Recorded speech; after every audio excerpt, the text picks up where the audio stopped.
The Hermes Birkin sat on the chair beside me, buttersoft leather in a deep cognac shade. It had cost $47,000. More than most people spend on a car. My sister Madison kept glancing at it like it might bite her. "Nice bag," she finally said, her voice dripping with false sweetness. "Canal Street special?" Around the Thanksgiving table, my family's laughter was immediate and cruel. My father nearly choked on his wine.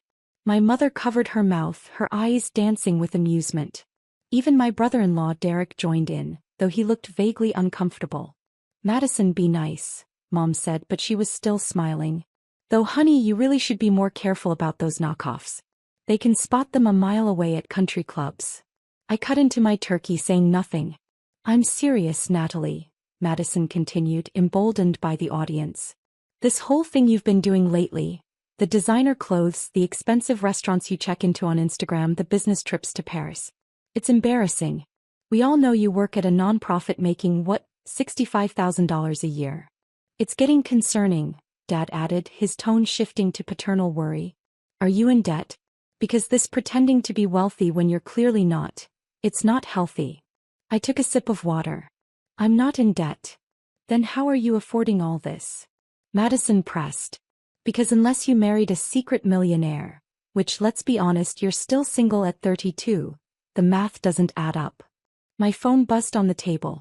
I glanced at the screen. Gregory Chin, Chief Legal Counsel, Hartwell Industries. "Ms. Hartwell, confirming your order to sell 51% controlling shares of Hartwell Industries stock. Transaction will execute Monday 9 a.m. unless you cancel by Sunday midnight. Current value, $102 million. I set the phone face down and resumed eating. "See?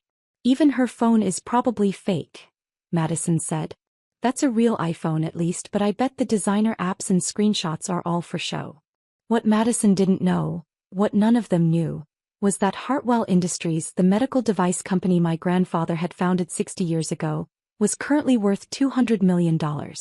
And I owned 51% of it. My grandfather, William Hartwell, had been the black sheep of his generation. A brilliant inventor who'd patented a revolutionary cardiac monitoring device in the 1960s. He'd built Hartwell Industries from nothing, ignoring his family's advice to pursue respectable careers in law or banking. When he died 7 years ago, he'd left his controlling shares to me. Not to my father, his son, who'd spent 40 years in corporate law and never showed interest in the family business. Not to Madison, his eldest grandchild, who'd married into money and spent her time on charity boards. To me, the youngest, the quietest, the one who'd actually listened to his stories and understood his work. The will had been specific. To Natalie Hartwell, who inherited my curiosity rather than my family's arrogance, I leave controlling interest in Hartwell Industries. May she build something worthy of the name. My family had been furious. Not because they wanted the company. None of them understood medical devices or had any interest in manufacturing, but because it felt like a slight. The will stated clearly and publicly that Grandpa thought I was more capable than any of them. The board had tried to buy me out immediately.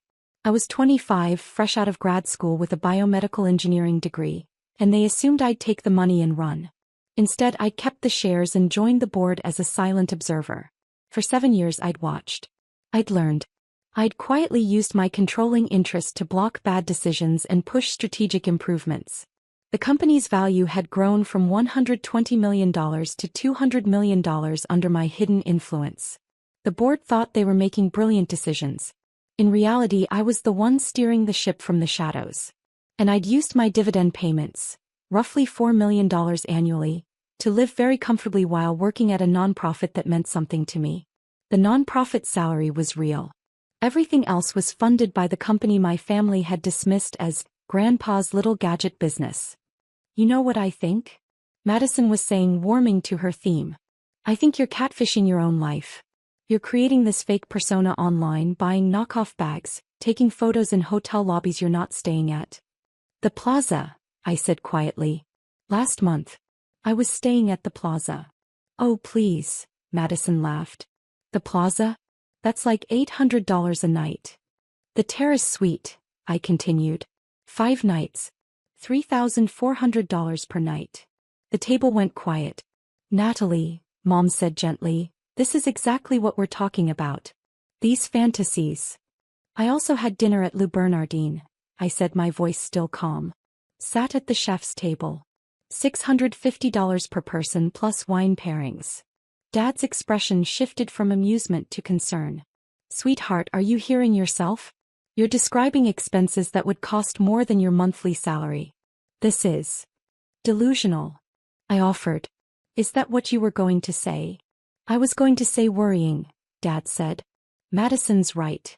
This pretending to live a lifestyle you can't afford. It's not healthy. Are you in therapy? Because this level of fantasy. My phone buzzed again. Another message from Gregory. Also confirming, your 51% share sale will trigger mandatory buyout offers to remaining shareholders per company bylaws. Your father's 8% stake, your sister's 3% stake, and your mother's 2% stake will be subject to purchase at current market rates. They'll receive notice Monday morning. I picked up my wine glass and took a slow sip of the $200 Bordeaux Dad had been bragging about earlier. It was good, though I'd had better at the private wine dinner in Napa last spring.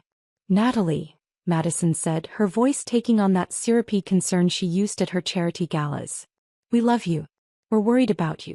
This whole thing where you pretend to have money, it's sad. You're a smart woman. You do good work at your nonprofit. Why isn't that enough?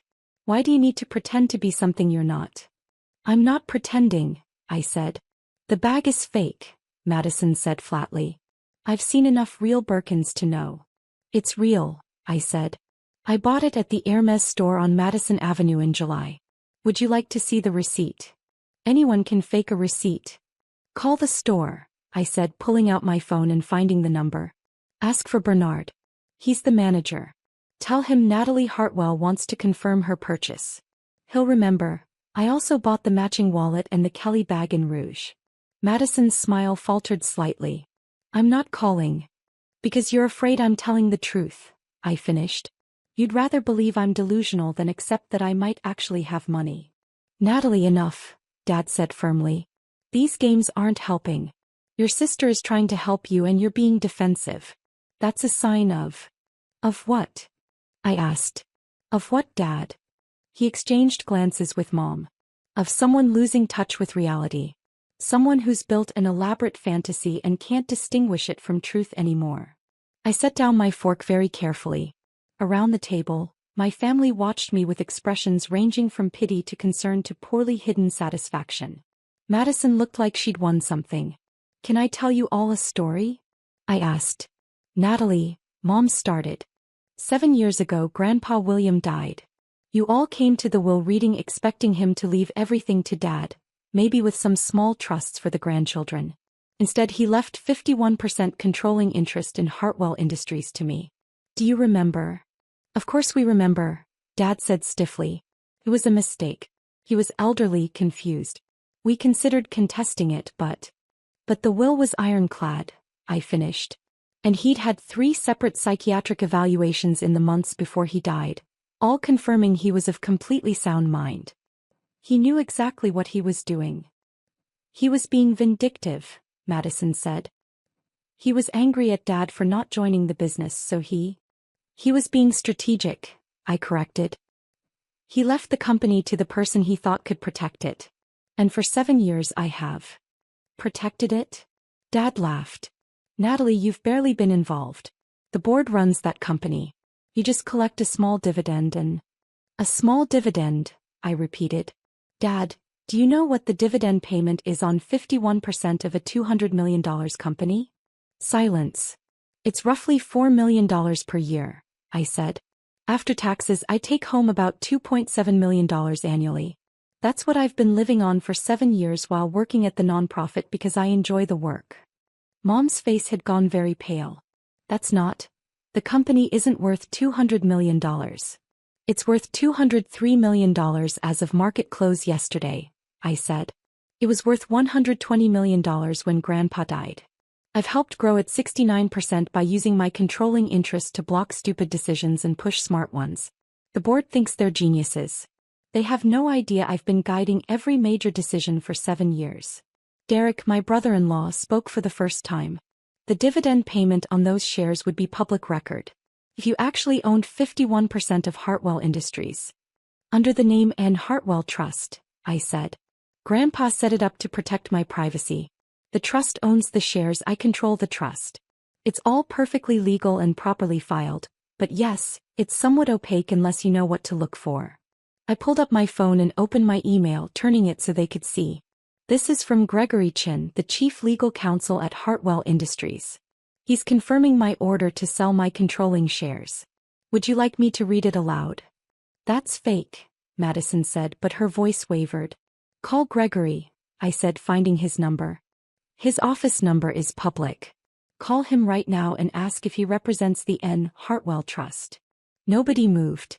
Or better yet, I continued, wait until Monday morning. Because when my sale goes through, company bylaws trigger mandatory buyout offers to all remaining shareholders. Dad, you own 8% of Hartwell Industries, roughly $16 million in stock. Madison, you own 3%, about $6 million. Mom, you own 2%, $4 million. Those were Grandpa's gifts to you, much smaller than mine but still substantial. Dad's voice was barely a whisper. You're saying we own millions in company stock? You've owned it for 7 years, I said. The same 7 years you've been receiving quarterly dividend payments. Dad, you get about $640,000 per year. Madison, about $240,000. Mom, $160,000. Surely you've noticed those deposits. Those deposits, Dad stopped, his face going from pale to red. Those deposits are from the Hartwell Estate Administration. Small residual payments from your active shareholding in a $200 million company, I finished. You never bothered to read the documentation carefully, did you? You just assumed it was a minor inheritance payout, not an ongoing dividend from active shares. Madison's hands were shaking. If we own millions in stock, why didn't anyone tell us? The documentation was sent to you, I said. 7 years ago. Annual reports every year since. Quarterly statements. You all signed the shareholder agreements. You've been voting by proxy on board decisions. You just never paid attention because you dismissed Hartwell Industries as Grandpa's little gadget business that wasn't worth your time. Mom stood abruptly, her napkin falling to the floor. This is insane. If you actually owned 51% of a $200 million company, why would you sell it? Why would you? Because of this, I said simply, gesturing at the table. Because I've spent 7 years listening to my family call me delusional, broke, and mentally unstable for living within my means. Because Madison just spent 20 minutes mocking my fake designer bag while sitting on millions in assets she didn't know she had. Because Dad was about to stage an intervention for my fantasies, while cashing dividend checks he never bothered to understand. The dining room had gone completely silent except for the antique clock on the mantel. So yes, I continued, I'm selling my 51% controlling interest for $102 million after taxes to a private equity firm that's been trying to buy the company for 3 years. And when I do, the buyout triggers will force you all to either sell your shares to or become minority shareholders in a company now controlled by strangers who won't be as gentle with their management as I was. Dad sank into his chair. Natalie, you can't. The company is our family legacy. It was Grandpa's legacy, I corrected. And he left it to me because he knew I'd protect it. For 7 years I did. I guided it, grew it, made it more valuable. And now I'm done. Monday morning I'm executing the sale. Unless what? Madison whispered. I stood picking up my very real Hermes bag. Unless between now and Sunday at midnight I change my mind. But to do that I'd need a reason. I'd need my family to acknowledge that maybe, just maybe, I'm not delusional. That maybe I've been successful in ways you never bothered to notice because you were too busy assuming I was failing. I walked toward the door, then turned back. The bag is real.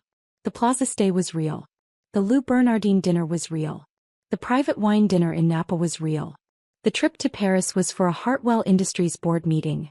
I attended remotely, but I stayed an extra week for the fashion shows. All of it was real, funded by the dividends from the company Grandpa trusted me to protect.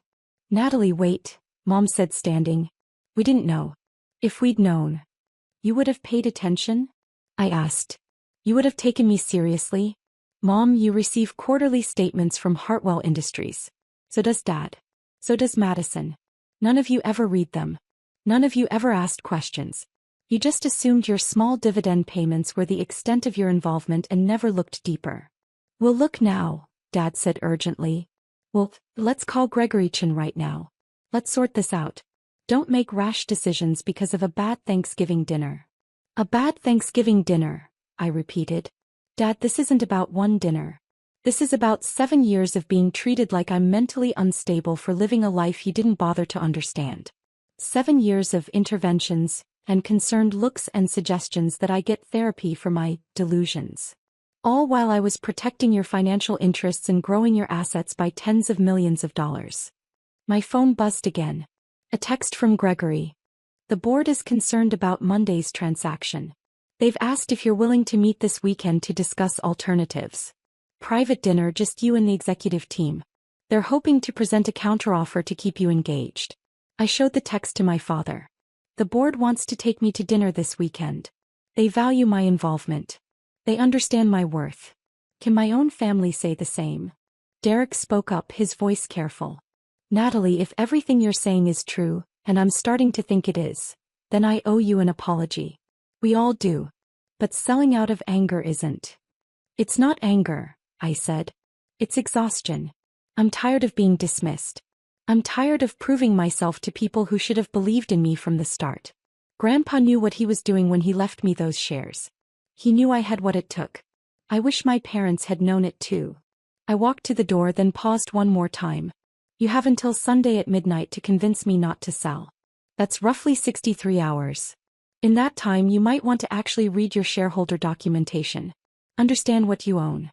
Understand what you've been benefiting from for 7 years. And maybe, understand that your delusional daughter has been the most financially successful person in this family for the past 7 years and you never noticed because you were too busy mocking her handbag. I left them sitting at the Thanksgiving table, walked to my car, a Tesla Model S that Madison had previously called, probably leased to look impressive, and drove back to my apartment in Tribeca. My phone started ringing immediately. First Dad, then Mom, then Madison. I silenced them all and poured myself a glass of wine from the bottle I'd been saving, a 2015 Chateau Margaux that had cost $850. For 7 years I'd stayed quiet. I'd let them believe what they wanted to believe. I'd taken Grandpa's gift and honored it privately, growing the company and protecting our family's assets while they'd assumed I was barely scraping by. But Madison's comment about the fake handbag had been the breaking point. Not because it was particularly cruel, I'd heard worse, but because it crystallized everything wrong with our dynamic. They'd rather believe I was a delusional liar than acknowledge I might be successful. My phone buzzed. A voicemail from Dad. Against my better judgment I listened. Natalie, I just spent the past hour on the phone with Gregory Chin and our family attorney. Everything you said checks out. You own 51% of a company worth $203 million. You've been the controlling shareholder for 7 years.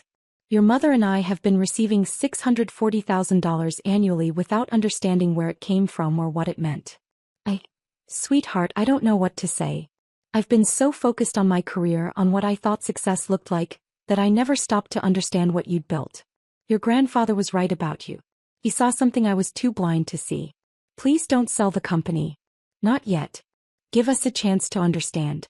Give me a chance to be the father who supports his daughter instead of dismissing her.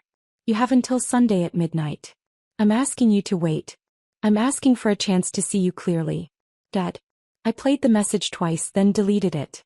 Next was Madison. Nat, I'm so sorry. I was jealous. You're living this amazing life and I've been sitting here married to Derek's family money, playing charity board games, pretending to be important. You're actually important. You're actually successful. And instead of being happy for you, I tore you down. The bag is real. Your life is real. You're real. I'm the fake one. Please call me. Then Mom, darling girl. I failed you. I let your father's definitions of success become my own. I forgot that your grandfather chose you for a reason. He saw your strength. I should have seen it too. I'm looking at the shareholder documents now. 7 years of quarterly reports I filed away without reading. 7 years of watching our investment grow while you guided it. How did I miss this? How did I miss you? Call me. Please. I sat in my apartment looking out at the Manhattan skyline and thought about Grandpa William. He died thinking I would protect the company. And I had. But he'd also wanted me to be happy, to be recognized, to be valued. Use the power I'm giving you, he'd said in our last conversation. Not just to protect the company but to protect yourself. Don't let them make you small. For 7 years I'd let them make me small. I'd stayed quiet, stayed hidden, let them believe what they wanted while I built something extraordinary behind the scenes. Maybe it was time to stop being quiet. Sunday morning I woke to find my entire family outside my apartment building. All of them, Dad, Mom, Madison, even Derek. They'd been there since 6 a.m. according to the doorman. I let them up. We read everything, Dad said, holding a stack of documents. 7 years of annual reports. Every quarterly statement. Every board decision where your proxy vote made the difference. Natalie, you've been extraordinary. We brought breakfast, Mom added weakly, holding up bags from Balthazar. And coffee from that place you like. Madison stepped forward. I called Hermes. I spoke to Bernard. He remembers you. He said you're one of their favorite clients, that you have exquisite taste and never flinch at prices. He told me about the Kelly bag in Rouge. The scarf collection you've been building. The fact that you're on their VIP list for new releases. I'm so sorry, Nat. For everything. I looked at them, my family standing in my foyer holding pastries and coffee like peace offerings. Why now? I asked. Why does it take the threat of losing $102 million to take me seriously? Because we're human, Dad said quietly. And humans are idiots. We see what we expect to see. We hear what we expect to hear. For 7 years I expected to see my daughter struggling, so I saw struggle. I never looked closely enough to see success. I looked at your financials, Derek said. As an outsider, I mean. Your dividend payments, your investment portfolio, your real estate holdings. You own this apartment, don't you? Bought it outright 4 years ago for $3.2 million. It's now worth nearly $5 million. You've been quietly building wealth while we all assumed you were poor. That's not just success. That's financial genius. I want to learn from you, Madison said. Really learn. Not just about money but about how you stayed humble while having every reason to be arrogant. How you kept working at a nonprofit making $65,000 when you were bringing in millions. How you protected the family company while we mocked you. Teach me that. Please. I looked at the clock. 9:47 a.m. I had until midnight to cancel the sale. What happens if I keep the shares? I asked. We'd like to propose something, Dad said. He pulled out a document. This is a new shareholder agreement. It makes you CEO of Hartwell Industries with a board seat and full operational control. Your mother, Madison, and I are ready to vote as a bloc to support this. Between us, we control 64% of the company. You want me to run the company? We want you to stop hiding, Mom said. Grandpa gave you those shares because he believed in you. We're asking you to step into that belief. Publicly. Let the board know who's been guiding their decisions. Let the industry know that William Hartwell's granddaughter is carrying on his legacy. Madison added, and let us know you. The real you. Not the version you've been showing us because you thought we couldn't handle the truth. I thought about the private equity firm's offer. $102 million, clean exit, no more family complications. I could walk away, start fresh, never have to worry about proving myself to my family again. But I also thought about Grandpa William, about the company he'd built, about the legacy he'd trusted me to protect. I need to make a call, I said. I went into my bedroom and dialed Gregory Chin. Natalie, he answered immediately. Good morning. I assume you're calling about tomorrow's transaction. I'm canceling it, I said. Cancel the sale. I'm keeping my shares. The board will be thrilled, Gregory said. There's one more thing you should know. When news leaked that you were potentially selling, 3 different companies submitted acquisition offers for Hartwell Industries. Offers ranging from $280 million to $340 million. Your potential exit made the industry realize how valuable the company has become. $340 million? I repeated. Your work has been noticed, Gregory said. Even if you didn't want the recognition. The industry knows someone's been making brilliant decisions at Hartwell. They just didn't know it was you. Maybe it's time they did. After I hung up, I returned to my family. I'm keeping the shares, I said. On certain conditions. Anything, Dad said. First, no more dismissive comments about my life, my choices, or my financial decisions. You don't have to understand everything I do, but you have to trust that I know what I'm doing. Agreed, Mom said immediately.